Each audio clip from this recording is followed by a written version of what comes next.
నెహెమ్యా 5. తమ సహోదరులైన యూదుల మీద జనులను వారి భార్యలను కఠినమైన ఫిర్యాదు చేసిరి. ఏదనగా కొందరు మేమును మా కుమారులను మా కుమార్తెలను అనేకులము, అందుచేత మేము తిని బ్రతుకుటకు ధాన్యము మీ వద్ద తీసుకొందుమంటిరి. మరికొందరు క్షామమందున్న మా భూములను ద్రాక్ష తోటలలో మా ఇండ్లను కొదువ పెట్టితిరి కనుక మీ వద్ద ధాన్యము తీసుకొందుమనిరి. మరికొందరు రాజుగారికి నన్ను పన్ను చెల్లించుటకై మా భూముల మీదను మా ద్రాక్ష తోటల మీదను మేము అప్పు చేసితిమి. మా ప్రాణము మా సహోదరుల ప్రాణము వంటివి కాదా? మా పిల్లలు వారి పిల్లలు పోలిన వారు కాదా? మా కుమారులను మా కుమార్తెలను దాసులగుటకై అప్పగించవలసి వచ్చెను. ఇప్పటికీ మా కుమార్తెలలో కొందరు దాస్యములో ఉన్నారు. మా భూములను మా ద్రాక్ష తోటలను అన్యుల వశంన ఉండగా వారిని విడిచిపెట్టుటకు మాకు శక్తి చాలదని చెప్పగా వారి ఫిర్యాదులను ఈ మాటలను నేను వినినప్పుడు మిగిల కోపపడితిని. అంతటా నాలో నేనే యోచన చేసి ప్రధానులను అధికారులను గద్దించి, మీరు మీ సహోదరుల యొద్ద వడ్డీ పుచ్చుకొనుచున్నారని చెప్పి వారిని ఆటంకపరచుటకై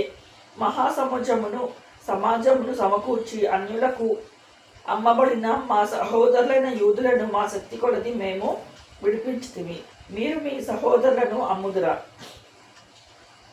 వారు మనకు అమ్మబడవచ్చునా అని వారితో చెప్పగా వారు ఏమీ చెప్పలేక ఊరుకుండిరి.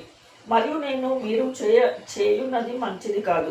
మన శత్రువులైన అన్యుల నిందను బట్టి మన దేవునికి భయపడి మీరు ప్రవర్తింపకూడదా? నేనును నా బంధువులను నా దాసులను కూడా అలాగుననే వారికి సొమ్మును ధాన్యమును అప్పుగా ఇచ్చితిమి. ఆ అప్పు పుచ్చుకొనకుందము. ఈ దినములలోనే వారి యొద్ద మీరు అపహరించిన భూములను, ద్రాక్ష తోటలను, ఒలివ తోటలను, వారి ఇండ్లను వారికి అప్పుగా ఇచ్చిన సొమ్ములోను ధాన్యములోను ద్రాక్షరసములోను నూనెలోను 100వ భాగము వారికి మరలా అప్పగించుడని నేను మిమ్మును బతిమాలుచున్నాను అంటిని. అందుకు వారు నీవు చెప్పిన ప్రకారమే ఇవన్నీ ఇచ్చి వేసి వారి యొద్ద ఏమీ కోరమనిరి.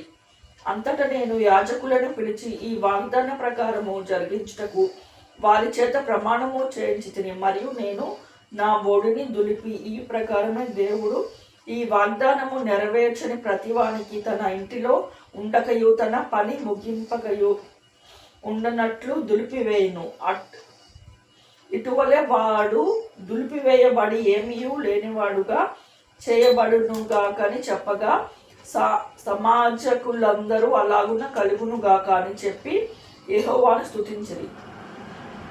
జనులందరూ ఈ మాట చొప్పున జరిగించిరి. మరియు నేను యూదా దేశంలో వారికి అధికారిగా నియమింపబడిన కాలం మొదలుకొని, అనగా అర్తహషస్త రాజు ఏలుబడి యందు 25వ సంవత్సరం మొదలుకొని 32వ సంవత్సరం వరకు 12 సంవత్సరములు అధికారికి రావాల్సిన సొమ్మును నేను గాని నా బంధువులు గాని తీసుకొనలేదు.